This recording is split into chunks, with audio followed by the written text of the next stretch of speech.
The night it happened didn't look important. It was a Tuesday, the kind of evening that disappears into the calendar without leaving fingerprints. Dinner dishes drying beside the sink, the low hum of the refrigerator, the soft blue light of the television filling the living room while neither of us actually watched it. I stood in the kitchen doorway watching my wife rinse a plate. For a long time, I had told myself the distance between us was temporary. Work stress, fatigue, one of those quiet stretches marriages go through when life becomes more practical than romantic. We weren't fighting, but we weren't touching either. Still, old habits linger.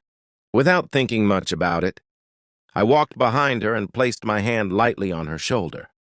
It was a small gesture, something I had done 1,000 times before. She stiffened instantly. "Don't touch me."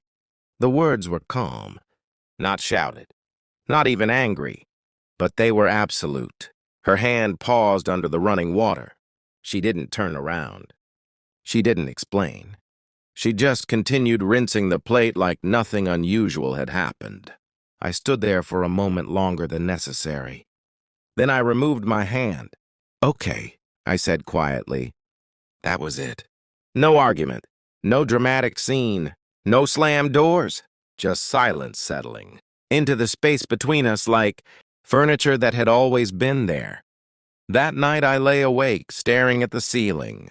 At first I tried to justify it for her. Maybe she was stressed.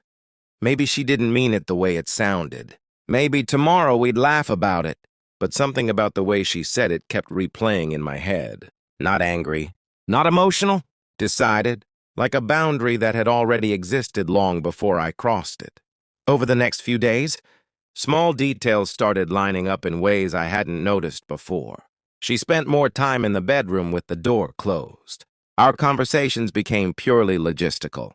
"Did you pay the electric bill?" "I'll be home late tomorrow." "Your package arrived." There were no questions about how my day went, no casual touches in passing. It was as if the emotional part of the marriage had quietly packed its bags and moved out months ago without telling me. And what disturbed me most wasn't her distance. It was how normal she seemed inside it. One evening, she sat across from me at the dining table scrolling through her phone. "You've been out a lot lately," she said. Her tone wasn't accusing, just observant. "I guess," I said. "You're usually home earlier." I shrugged. "Just catching up with people." She nodded slowly, as if calculating something in her head. For years, my life had revolved around this house, around keeping things steady, predictable. I adjusted my schedule to hers, turned down invitations, drifted away from friends I once saw every week. Somewhere along the way, being a good husband had quietly replaced being an independent person. And now, strangely, I wasn't sure she even needed that version of me anymore. That realization didn't make me angry. It made me curious. So I stopped filling the silence.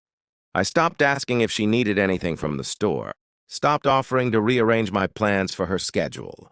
I didn't withdraw in bitterness. I just stepped back, and something subtle shifted. The house felt less like a stage where I performed a role, more like a place I happened to live. A few weeks later, we sat together in a small office across from a financial advisor. The meeting had been scheduled months earlier to review some shared investments and property documents. Normally, I let my wife handle most of those conversations. She liked being in control of the details. But this time, when the advisor asked about future plans, I spoke first. "I've been reviewing our accounts," I said calmly. "I'd like to separate a portion of my income into an individual investment structure moving forward." The advisor looked between us.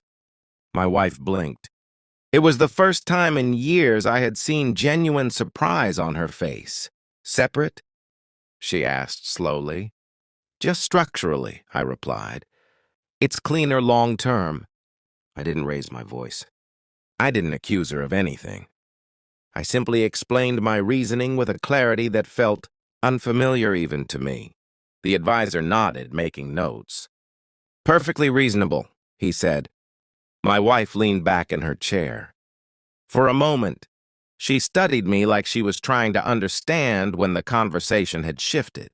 I realized then that something quiet but irreversible had already happened. The version of me who reached for reassurance, the version who tried to maintain harmony at any cost. He had disappeared somewhere between that kitchen and this office. Later that night, we sat on opposite sides of the couch again.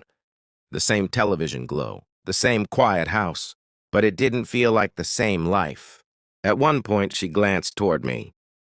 "You've changed," she said. I didn't answer right away. Not because I didn't have an answer, but because the truth was simple. The night she said, "Don't touch me," had closed a door I didn't even know. I was standing behind, and on the other side of it, I had finally met the person I used to be.